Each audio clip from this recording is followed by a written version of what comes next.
Okay, so, ready to talk horses. Always. Though, I have a feeling we're not just daydreaming about leisurely trail rides here, are we? Definitely not. Today, we're getting down to business. Well, equine business, that is. Mhm. We're tackling the role of an equine yard manager, and we've got RoleCatcher's latest guide to help us unpack it all. It's fresh off the press, too, just updated in October 2023. Excellent. RoleCatcher stuff is always top-notch. And yeah, let's be real, when you hear Equine Yard Manager, it's easy to conjure up those romanticized images. Sunshine, beautiful horses, the smell of hay. Right, like something out of a movie montage. Exactly. But the reality is, it's a demanding job that requires a unique blend of horse expertise, business acumen, and let's not forget, a whole lot of patience. You're telling me RoleCatcher doesn't sugarcoat it either. This guide dives straight into the nitty-gritty of what it takes to succeed in this role. Good, because it's not for the faint of heart. This is about running a tight ship. Think of it like this: an equine yard manager is like the CEO of, well, a small, horse-powered enterprise. I like that analogy. So instead of board meetings, you've got, like, hay deliveries and farrier appointments. Something like that. You're responsible for the horses, the staff, the clients, the budget. You're juggling a lot more than just carrots and sugar cubes. So walk me through it. What does a typical day look like for an equine yard manager? Hmm. Is it all mucking out stalls and braiding manes? Well, it definitely involves getting your hands dirty, but it's much more than that. Imagine this. You start your morning by checking in on all the horses, making sure they're healthy, no signs of injury or illness. You know, like that one mischievous filly who always tries to kick down the stable door. Okay, I'm already picturing the chaos. Right. And that's just the horses. Then you've got stafferitis to manage, vet visits to coordinate, clients to deal with, some of whom might be convinced their horse deserves its own personal chef. Sounds like a whirlwind. And demanding, too, to keep everything running smoothly, efficiently, and safely, as the guide puts it.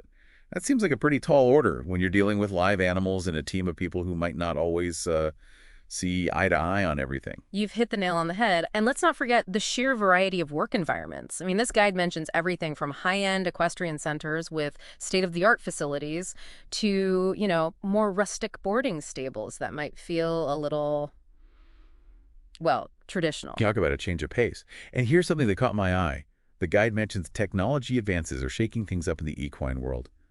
Hold on, software for horses. This isn't like my grandfather's stable anymore. It's amazing, right? We're talking about equine management software think systems with names like Equine Manager or Horse CRM to track everything from feeding schedules and vet records to training progress and even billing. Wow, that's next level stuff. Mm. It seems like this role requires a real blend of old school horsemanship and like modern tech savviness. Absolutely. And it makes sense, right? When you're managing a complex operation with so many moving parts, literally, in the case of the horses, you need every tool at your disposal to stay organized, efficient, and informed. Makes sense to me. Yeah. But with all these technological advancements, it makes you wonder about I don't know, the more challenging aspects of this job. Hmm. The guy doesn't shy away from the long hours, working weekends and holidays. That's not exactly a walk in the park. You're hitting on a crucial point. Those idyllic images of leisurely trail rides on a sunny afternoon. Yeah, probably not happening so much if you're an equine yard manager. Horses need care 247, 365 days a year, so be prepared to say goodbye to your weekends and holidays. So it's not just about loving horses, it's about being passionate enough to sacrifice a lot of your free time for them. Precisely. And it's not just the time commitment. You're responsible for living creatures, managing a team, and keeping clients happy. It can be incredibly stressful, especially when things go wrong. Oof, yeah. Remember that colic case we talked about earlier? That sounded intense. Exactly. And that's just one example. You could have a staff shortage, a client dispute, an escaped horse. Let's just say an equine yard manager needs to be cool under pressure. Seriously. Definitely not a job for someone who panics easily.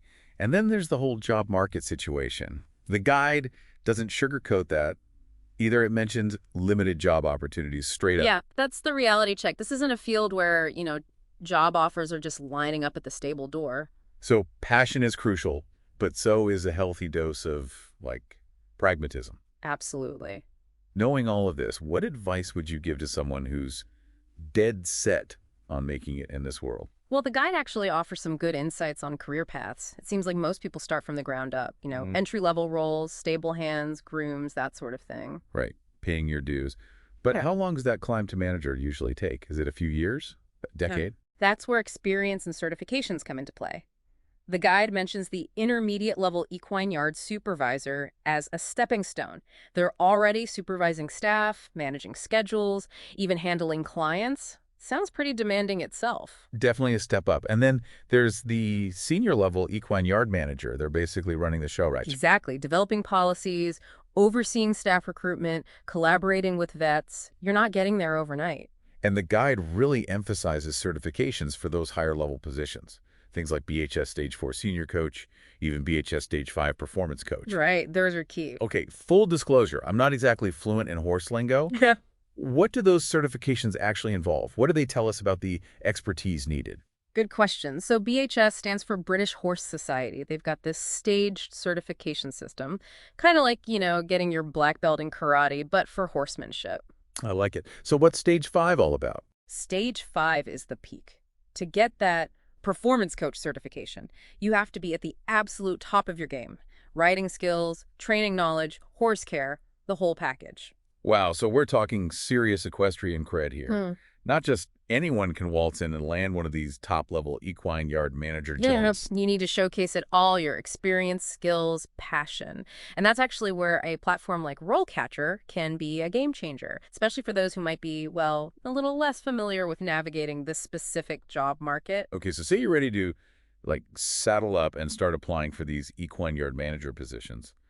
How does RoleCatcher help you stand out? Well, remember that skills analysis feature we mentioned earlier. Imagine being able to plug in a specific job description, that dream position at a top-notch equestrian center, right? And instantly you see exactly what skills and qualifications they're looking for. No more guessing games. You can tailor your resume, your cover letter, everything to highlight the stuff that matters most to them. Exactly, and it gets better.